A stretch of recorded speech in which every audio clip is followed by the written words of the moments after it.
So the fifth chapter of Unit 3 talks about global branding, and that's definitely a trend from the last 20 to 25 years of these brands that are no longer associated with a particular country but can be recognized worldwide.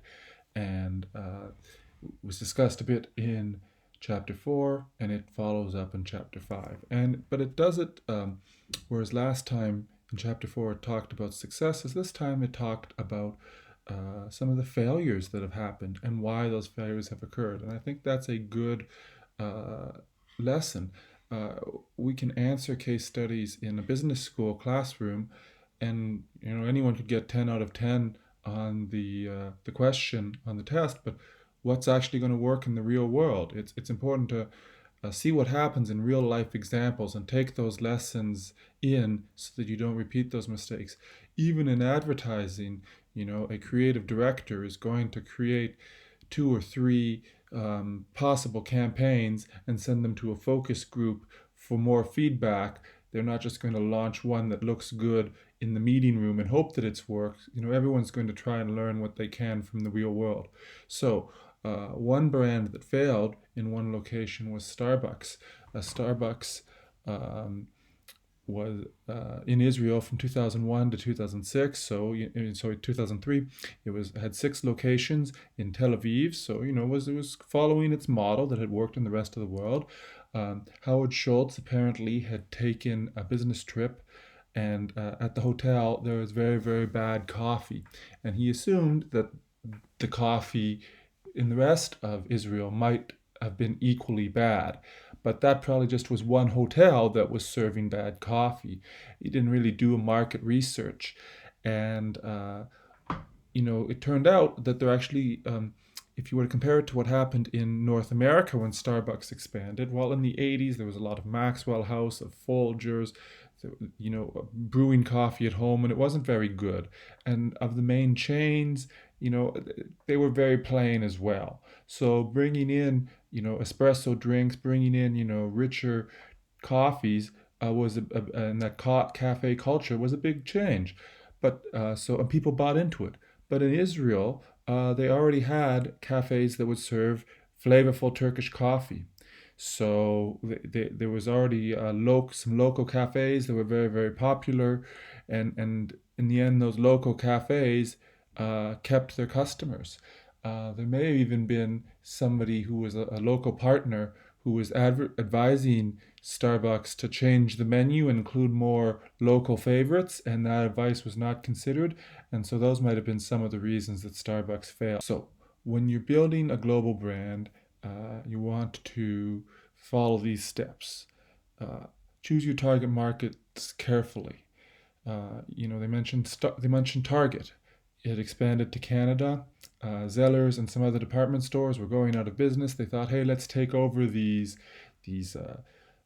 stores. We're right nearby, similar to the U.S. It should work. But they didn't really, understand that there was a reason those locations were failing. They weren't necessarily the best, and they didn't necessarily set up their supply chain so the goods were arriving on time. Making use of local knowledge. Roots does a good job of partnering with locals in a joint venture and incorporating their knowledge. It sounds like that was one thing that Starbucks did not do. Teamwork at the ground level. You remember the McDonald's spending all those years setting up the partnerships with the local farmers, setting up the cold chain distribution, getting everyone on the same page before they opened. That would be a good idea. And sometimes it might be necessary to make a small adaptation to the local culture, but not beyond recognition. For example, Taco Bell has had trouble in Asia, but it is succeeding in South Korea. So it has a kimchi quesadilla. McDonald's has a bulgogi pork burger. Taco Bell's still going to serve tacos and quesadillas. If McDonald's is still going to serve burgers, they might have different modified items, they might have different flavors, but if they were to start making something more traditional like a noodle dish or a fish cake, that's probably that that probably adapts their brand too far beyond recognition. So just because you do fail once doesn't mean you will never operate in that country again. And Starbucks, in fact, is going to try again to open in Israel. And you might want to do as a bit of an exercise, think about how Starbucks could adjust to that. So, from where I'm sitting in Canada, it seems like not listening to the locals who recommended some different menu items um, was something that went wrong. And another thing to understand is, although you might see around Toronto that there's a lot of print Starbucks ads, those aren't really fashionable in Israel right now, and the trend is to interact more with people using technology, using their own devices, meeting them where they are on social media. So some other ca- uh, campaign like that could work. uh, when we talk about the failures that are in the textbook, it usually comes down to some of these issues, like differing needs and wants. Just the product was not needed. It was not wanted. People preferred something else. Sometimes, one of the reasons that McDonald's and KFC and Taco Bell have opened in South Korea is that there is a market for fast food there. That is not the case for other Asian countries. So you want to understand, what are people consuming? What's the demographic there? Language barriers. There's always in every textbook a list of the most hilarious advertising blunders ever, and sometimes just the pitch just isn't communicated well. One of the benefits for Coke and its global marketing strategy is just the idea of drinking a cold drink that's refreshing.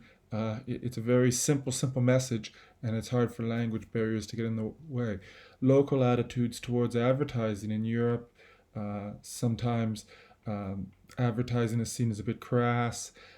Sometimes people don't like to be bothered by salespeople. They don't like to be bothered in the store. So what works in North America and pushes people to make a purchase might not work in another part of the world. And as I mentioned, if Starbucks is going back into Israel, they might want to consider that, more technology based advertising. You want to consider also, is the television, the devices, is all that network in place for the ad campaign to work, and is going to be any appropriate regulations in that country before you launch? So what exactly did Starbucks do when they relaunched in Israel in the last year? Well, not exactly what you would think.